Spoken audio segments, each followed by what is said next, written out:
Hello everyone, আসসালামু আলাইকুম। শুরুতে আমি 2 বাটি ময়দা নিয়ে নিলাম।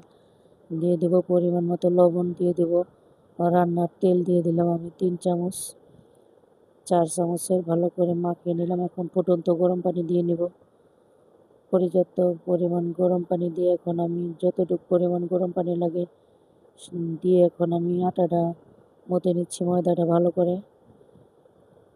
করে মথে নিলাম। গোল ডোটা আমি ভালো করে মথে নিলাম। রেখে এখন আমি আধা ঘন্টার লগে রেস্টে রেখে দেব।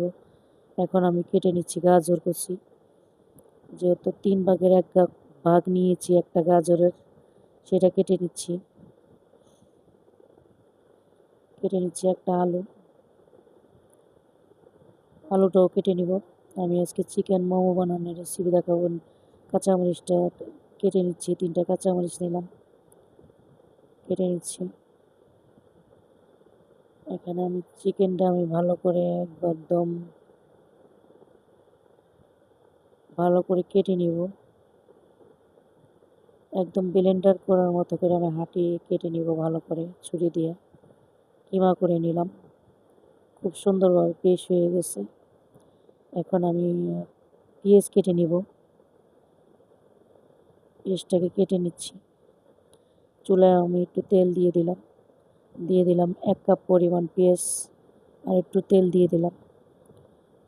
এখন আমি আলু একটা কেটে রেখেছিলাম, সেটা দিয়ে দিলাম। একটা আলু দিয়ে দিলাম। 1 চিমটি লবণ দিয়ে দিলাম। হাফ চামচ আদা রসুনের পেস্ট দিয়ে দেবো। সেই কাঁচামরিচ দিয়ে দেবো। গাজর একটু ভেজে নিব 5 মিনিট। আমি কিমাটা দিয়ে দিলাম। এখন আমি দিব হলো ম্যাগি মশলা। একটা ম্যাগি মশলা দিয়ে দিলাম সেই মশলার গুঁড়া। এখন আমি লিচিগুলো বানিয়ে নিব।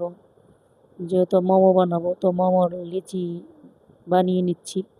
সবগুলো লিচি একসাথে বানিয়ে নিলে সুবিধা হয়। তো আমার লিচিগুলো বানানো হয়ে গেছে। এখানে আমার হলো মোমোর পুরটাও রেডি হয়ে গেছে। তো আমি এখন অনেকগুলো রুটি বানিয়ে নিলাম। এখন মোমো বানিয়ে নিব। মোমোগুলো কেমন হলো আপনারা অবশ্যই জানাবেন। অবশ্যই দেখাবো ফাইনাল লুকটা অবশ্যই। তো দেখেন আমি সবগুলো মোমো বানিয়ে নিলাম। এখন চুলায় বসিয়ে দিলাম। তো 10 মিনিট আমি চুলায় ভাপ দিয়ে নিলাম। হয়ে গেছে আমার মোমোটা। অবশ্যই ফাইনাল লুক কেমন হলো অবশ্যই জানাবেন। আমি আরেকবার দিয়ে দিলাম চুলাতে। তো কমেন্ট করে অবশ্যই জানাবেন। আল্লাহ হাফেজ।